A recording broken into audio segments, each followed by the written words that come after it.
The day I sold my business was supposed to be the beginning of the happiest chapter of my life. Instead, it became the day I started disappearing from my own family. I did not realize it at first. Looking back now, the signs were there from the very beginning. The phone calls that became shorter. The invitations that arrived later and later. The messages that went unanswered for days. But on the afternoon I signed those final papers, none of that existed yet. All I felt was relief. For 38 years, I owned a small manufacturing company outside Columbus, Ohio. I built it with my late husband from the ground up. We started in a rented warehouse barely large enough to fit 2 delivery trucks. We worked weekends, holidays, and countless late nights. We missed vacations. We postponed dreams. We sacrificed comfort for stability. Year after year, we slowly turned that little company into something valuable. When my husband passed away 8 years ago, I kept the business running alone. Some people told me to sell immediately. Others said I should retire. But the company was more than a source of income. It was part of our story. Every machine, every contract, every employee carried memories of the life we built together. Then, shortly after my 68th birthday, an offer arrived. A larger company wanted to acquire everything. The price was more money than I ever imagined having. I spent months reviewing documents, meeting attorneys, and considering my options. Finally, I signed. As I walked out of the law office carrying the final paperwork, I felt lighter than I had in years. For the first time since my husband died, the future seemed open again. I could travel. I could relax. Most importantly, I could help the people I loved. That evening, I invited my family to dinner. My son Brian arrived with his wife, Rachel. My daughter Melissa came with her husband, David. My 3 grandchildren filled the house with laughter and noise. Looking around the dining room table, I felt grateful. Truly grateful. After dessert, I shared the news. The reactions were exactly what I expected at first. Smiles. Congratulations. Hugs. Brian raised a toast. Melissa wiped away tears. Rachel called it an incredible blessing. Then I told them something else. I explained that I planned to share a significant portion of the proceeds with the family. Not because anyone asked. Not because anyone expected it. Because I wanted to. I wanted my children to have financial security. I wanted my grandchildren to have educational opportunities. I wanted the people I loved to benefit from everything their father and I had worked for. The room grew noticeably quieter. Not uncomfortable. Just different. Looking back now, that was the moment everything shifted. At the time, I interpreted the silence as surprise. Maybe even gratitude. I certainly did not see it as the beginning of a problem. Over the next several weeks, the money was distributed exactly as promised. Everyone thanked me. Everyone expressed appreciation. Everyone assured me that nothing would change between us. I believed them. Why would I not? They were my family. Yet less than 2 months later, I found myself sitting alone in my kitchen on a Sunday afternoon, staring at a silent phone. The same phone that used to ring several times a week. The same phone that now seemed forgotten. And that was the moment I began wondering whether the greatest mistake of my life was not selling the business. It was believing generosity could buy closeness. The silence did not happen all at once. That was the part that confused me most. If my family had simply vanished overnight, I would have noticed immediately. Instead, the distance arrived gradually, disguised as busy schedules and harmless excuses. During the first few weeks after the money was distributed, everything seemed normal. Brian called every Sunday afternoon, just as he always had. Melissa stopped by twice with the grandchildren. Rachel sent photographs from family outings and school events. Looking back now, I realize I was watching the final moments of something disappearing. One afternoon in early spring, I called Brian to ask whether he wanted to join me for lunch later that week. The conversation lasted less than 2 minutes. He sounded distracted. He apologized and said work had become overwhelming. I understood completely. Running a family and maintaining a career was not easy. A few days later, I called Melissa. She answered, but the conversation felt rushed. She explained that the children had activities almost every evening. Soccer practice, music lessons, school projects. Again, I understood. Life gets busy. At least that is what I told myself. Then little things began happening. I would send a message and receive a response 2 days later. I would leave a voicemail and hear nothing for a week. Family dinners became less frequent. Invitations arrived after plans had already been finalized. Sometimes I learned about gatherings through social media photographs rather than direct conversations. One Saturday morning, I drove to my favorite coffee shop near the town square. The place had not changed in 20 years. The same brick walls, the same wooden tables, the same smell of fresh pastries drifting through the air. As I waited for my coffee, I opened my phone and noticed several new photographs online. Brian and Melissa were together with their families at a weekend barbecue. Everyone looked happy. Everyone looked relaxed. What caught my attention was not the gathering itself. Families spend time together. There is nothing unusual about that. What bothered me was that nobody had mentioned it. Not one person had thought to invite me. I stared at the screen longer than I should have. Then I locked the phone and slipped it into my purse. For the rest of the day, I told myself it was not important. Yet the feeling stayed with me. The following week brought another small disappointment. My oldest grandson turned 16. For years, birthday celebrations had been major family events. This time, I received a thank you message after the party was already over. The explanation was simple. Plans came together quickly. Everyone assumed someone else had informed me. The excuse sounded reasonable. Too reasonable. That evening, I sat alone on the back porch of the house my husband and I bought 40 years earlier. The sun slowly disappeared beyond the trees. The neighborhood grew quiet. Somewhere in the distance, a lawn mower hummed. I found myself thinking about the years spent building my business. During difficult times, my family constantly called for advice, support, encouragement, or help. They always seemed to need something. Then I remembered something uncomfortable. Since the money had been distributed, nobody seemed to need me anymore. The realization settled over me like a cold wind. I was not angry yet. I was not even certain. But for the first time, a troubling question entered my mind. Had they loved having me in their lives, or had they simply loved what I could provide? The answer arrived on a rainy Thursday afternoon, though at the time it seemed like an ordinary conversation. I was organizing old files in my home office when my friend Carol called. We had known each other for more than 30 years. She was one of the few people who still checked on me regularly without needing a reason. After discussing weather, health, and everyday life, she casually mentioned seeing Brian and Rachel at a new restaurant across town the previous weekend. I smiled and said I was glad they were getting out and enjoying themselves. Then Carol added something that made me pause. I thought you would be there too, she said. They were talking about a family celebration. Family celebration. The words lingered in my mind long after the conversation ended. Nobody had mentioned a family celebration to me. Not Brian. Not Melissa. Not anyone. At first, I tried to dismiss it. Perhaps Carol misunderstood. Perhaps the gathering was something small. Yet later that evening, curiosity got the better of me. I opened social media and began scrolling. It did not take long. There they were. Brian and Rachel. Melissa and David. The grandchildren. Smiling faces gathered around a long table decorated with balloons and flowers. The caption read, "Wonderful weekend celebrating new beginnings with the people who matter most." I stared at those words for several seconds. The people who matter most. I looked carefully through every photograph. 23 images in total. Not one included me. Not one even mentioned me.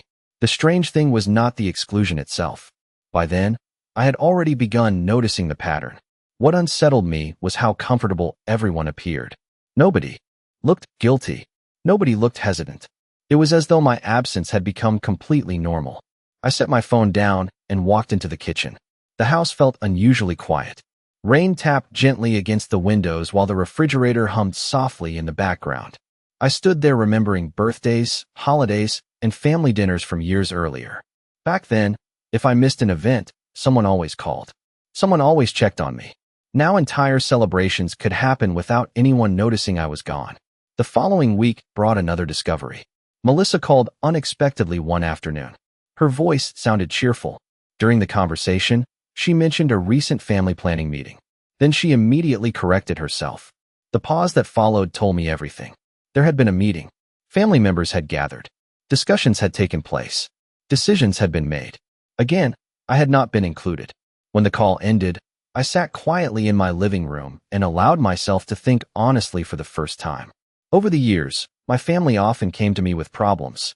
Financial questions, career advice, emergencies, home repairs, childcare needs.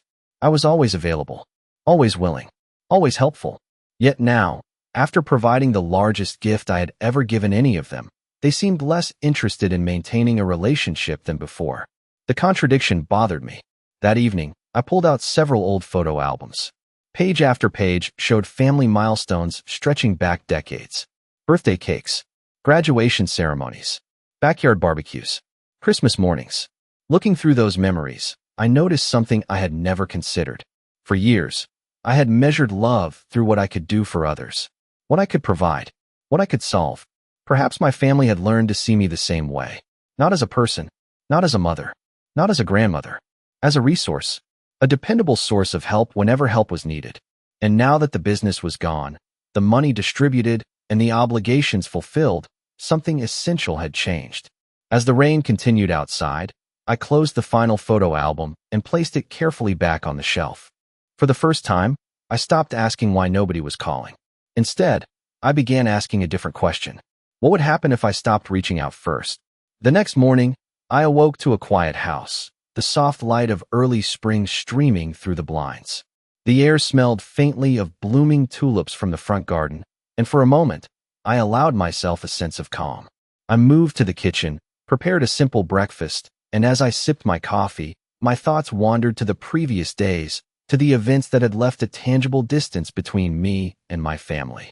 The phone remained silent, and I noticed the absence of the usual messages from Brian or Rachel.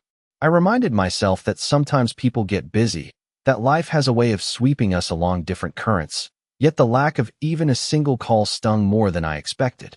I decided to focus on something productive and spent the morning reviewing personal records and letters I had long neglected. As I sorted through envelopes, bills, and keepsakes, a pattern emerged, subtle but undeniable, revealing how intertwined my life had always been with the needs of others and how abruptly that rhythm had changed. I realized I had poured decades of energy into supporting my children, managing the family business, and providing guidance whenever a challenge arose. Yet now, after relinquishing the business and distributing its wealth, the absence of acknowledgement made the home feel strangely empty. Around midday, I received a text from Carol, suggesting we meet for a walk in the nearby park. The thought of stepping outside into the fresh air, watching cherry blossoms sway in the gentle breeze, lifted a corner of my mood. I dressed casually and took my time choosing a comfortable jacket, noting the shift in season through the window as I passed by. The walk through the park became an unexpected sanctuary. I observed families sharing picnics, children playing, dogs chasing balls, and couples strolling hand in hand. Their happiness felt tangible, yet it also highlighted the subtle void in my own connections. Carol and I found a bench near a small fountain, and we began talking about simple pleasures, books we had recently read, and neighbors we had not seen in months. She gently asked how I felt about the recent family events, and for the first time, I spoke openly about the disappointment, the quiet resignation, and the uncertainty about what the future held. Her response was supportive, emphasizing that I had always been generous, wise, and patient, and that while others may not have expressed gratitude, my contributions had shaped lives and created lasting impact. Her words planted a seed of reflection, prompting me to consider the difference between providing material support and nurturing emotional bonds. Returning home, I focused on creating small gestures for myself, organizing the living room, tending to the garden, preparing a favorite lunch, and listening to music that lifted my spirits. By evening, I felt a subtle shift. Though the silence from my family remained, I recognized my own resilience and the importance of maintaining joy independent of their actions. That night, I journaled my thoughts, acknowledging feelings of sadness while also cultivating gratitude for the small but meaningful moments of daily life. I understood that rebuilding a sense of personal contentment would be a journey, one requiring patience, reflection, and self-care, and as I turned off the lights, the house no longer felt entirely empty, but filled with quiet potential. For the next 3 weeks, I kept my promise to myself. I stopped reaching out first. No calls, no texts, no reminders, no invitations. I simply stepped back and waited to see what would happen. The result was both painful and enlightening. Days passed without hearing from Brian. Melissa sent a brief message about a school fundraiser, but the conversation ended after 2 sentences. Rachel reacted to a photograph I posted of my garden, yet never asked how I was doing. The silence that once felt accidental now felt deliberate. During those weeks, I began spending more time outside the house. I joined a local community group that met every Tuesday morning at the library. Most members were retired professionals who gathered to discuss books, current events, and travel experiences. At first, I attended simply to stay busy. Soon, I found myself genuinely enjoying the conversations. Unlike many recent interactions with my family, nobody there needed anything from me. Nobody expected financial advice. Nobody wanted favors. People simply enjoyed each other's company. One afternoon after a meeting, several members invited me to lunch.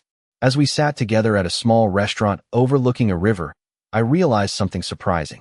I laughed more during that 90-minute lunch than I had during the previous 2 months. The realization was uncomfortable. Families are supposed to be our closest connections. Yet somehow I felt more seen by people I met 6 weeks earlier than by relatives I had known my entire life. A few days later, an unexpected phone call finally arrived. It was Brian. For a brief moment, I felt relieved. Perhaps he wanted to catch up. Perhaps he missed talking. The conversation started pleasantly enough. He asked about my health. He mentioned work. Then, after several minutes, the real reason for the call appeared. He wanted advice about an investment opportunity. As he described numbers, projections, and financial strategies, I listened quietly. Nearly 20 minutes passed before he asked a single personal question. Even then, the question sounded automatic. How have you been? Before I could answer fully, the conversation returned to money. When the call ended, I sat staring at the phone for several moments. Not because I was angry, because I finally understood something. The pattern was not hidden anymore. Contact increased whenever assistance was needed. Contact decreased when nothing was required. It was difficult to admit, but honesty demanded it. The following weekend brought another revealing moment. I stopped by a grocery store on Saturday morning and unexpectedly encountered Melissa near the produce section. She seemed genuinely surprised to see me. We exchanged hugs and polite conversation. Then she mentioned an upcoming family trip planned for the summer. Once again, I knew nothing about it. Watching her expression change as she realized what she had revealed, I experienced an unusual sense of calm. Months earlier, I would have felt hurt. Now I simply noticed. Observation had replaced disappointment. That evening, I sat on my back porch watching the sunset paint the sky in shades of orange and gold. A gentle breeze moved through the trees while birds settled into their evening routines. The peace around me felt genuine. For the first time in a very long while, I stopped focusing on who was absent and started appreciating what remained. My health, my freedom, my friendships, my memories, my future. Selling the business had given me financial security. What I was beginning to discover was something even more valuable. Distance has a way of revealing the true nature of relationships. And although the truth was not always pleasant, it was helping me see my life more clearly than ever before.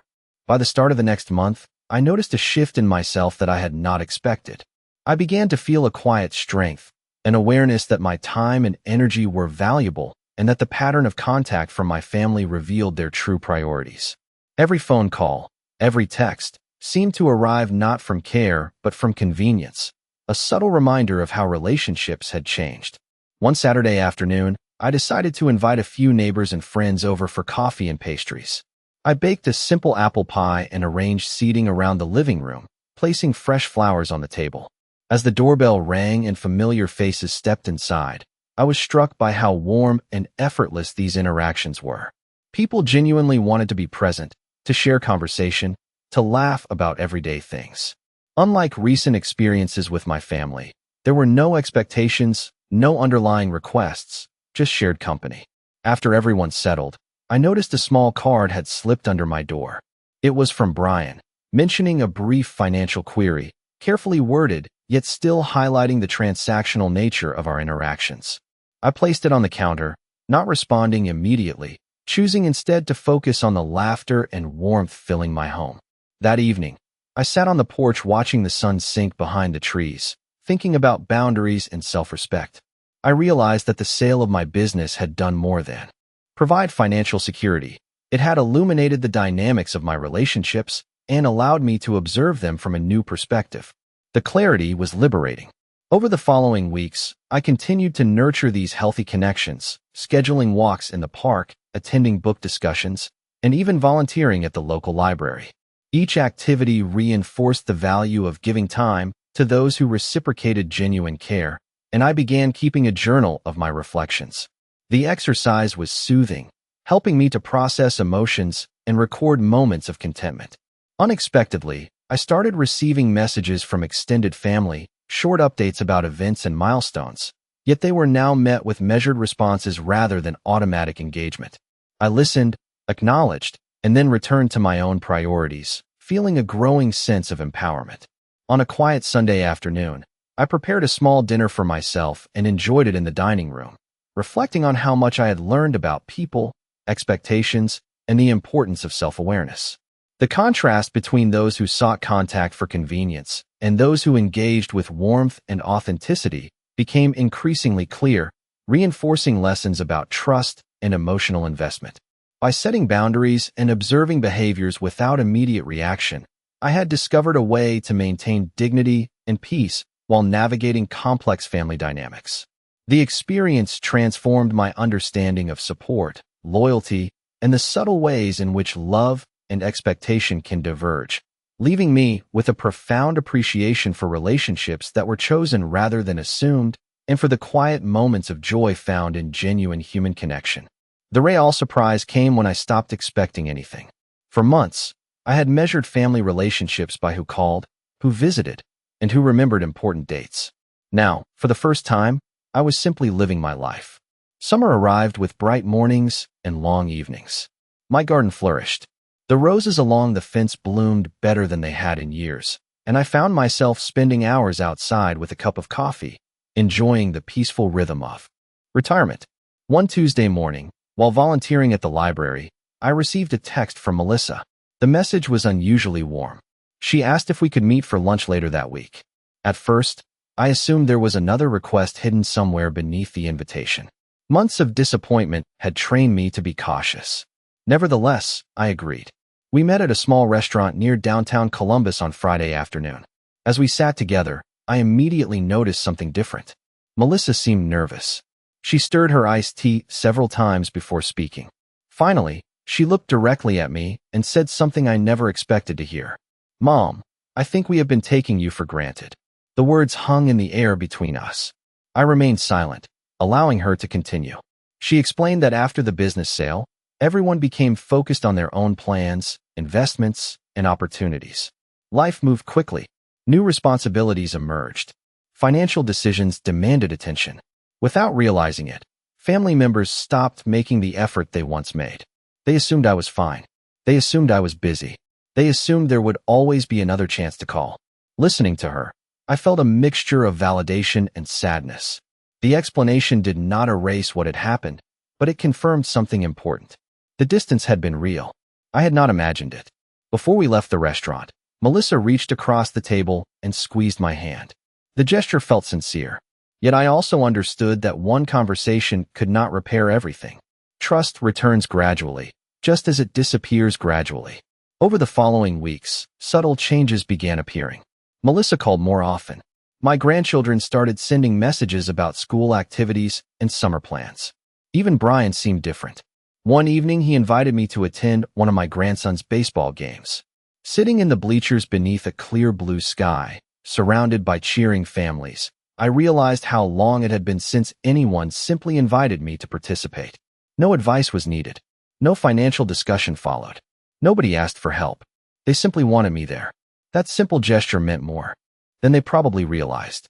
Yet the most important change was not happening inside my family. It was happening inside me. I no longer depended on their attention to determine my happiness. The friendships I had developed, the volunteer work, the community activities, and the new routines had created a life that felt meaningful on its own.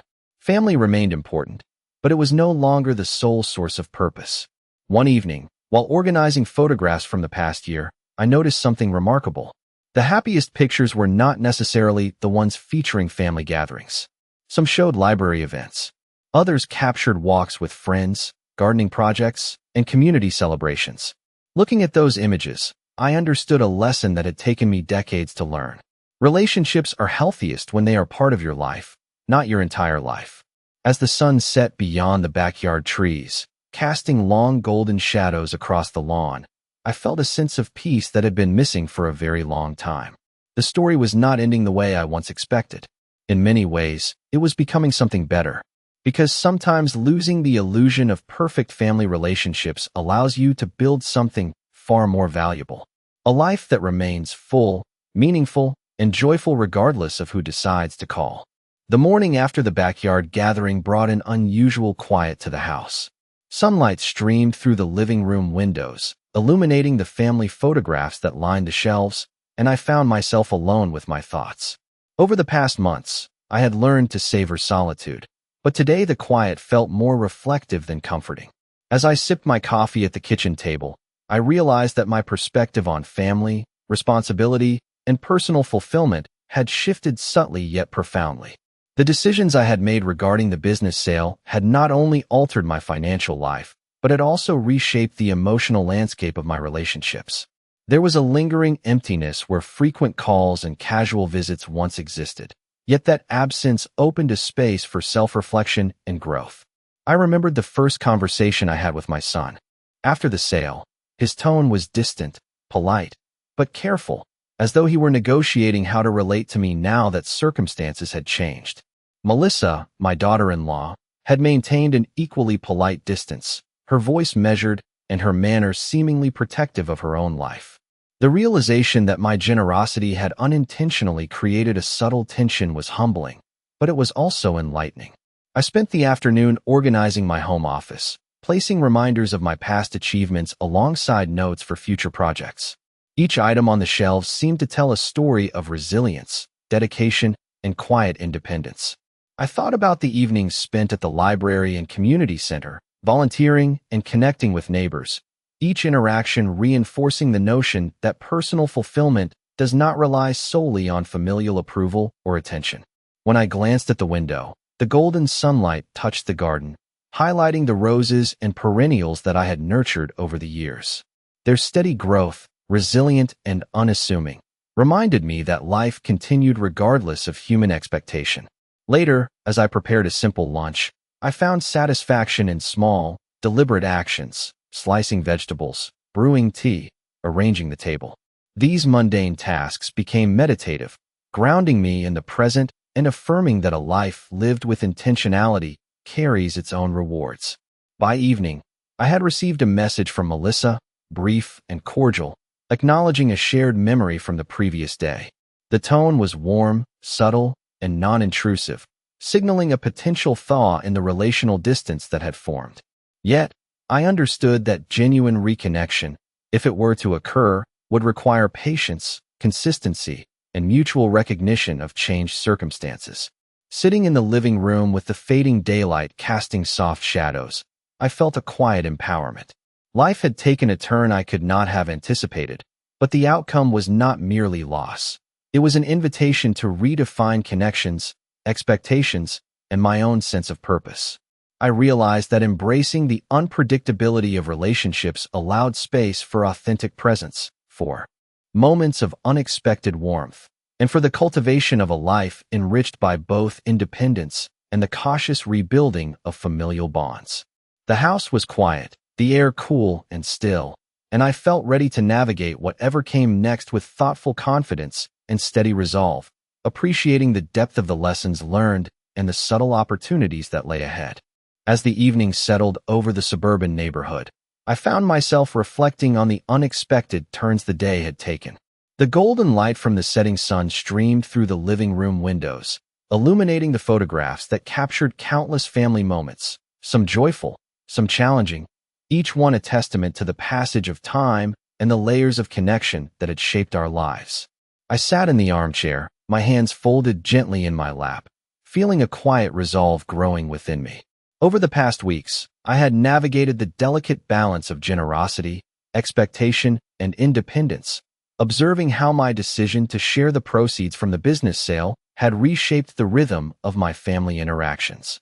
My son, Matthew, had approached each conversation with caution, a careful tone that suggested both appreciation and subtle uncertainty, while my daughter-in-law, Emily, maintained her composure with a polite reserve that often left me unsure of how to bridge the growing distance.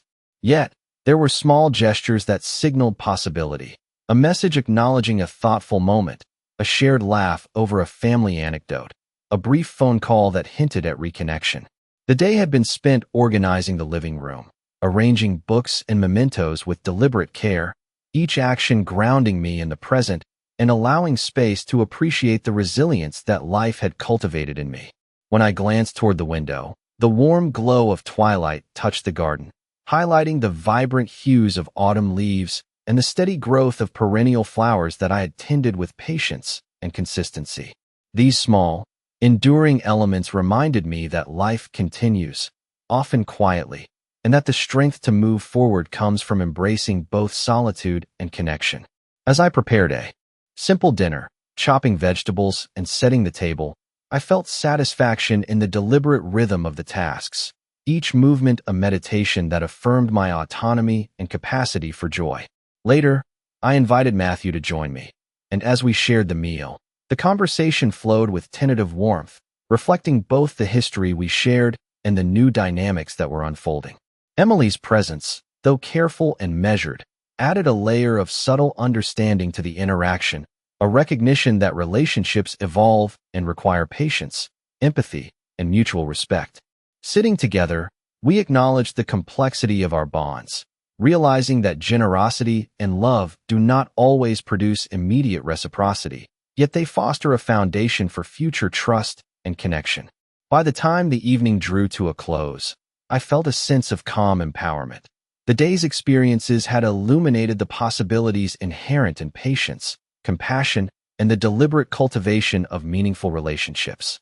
Life's unpredictability, once a source of uncertainty, had become an invitation to embrace resilience, foster authenticity, and nurture the connections that endure beyond circumstance, providing both comfort and insight for the days to come.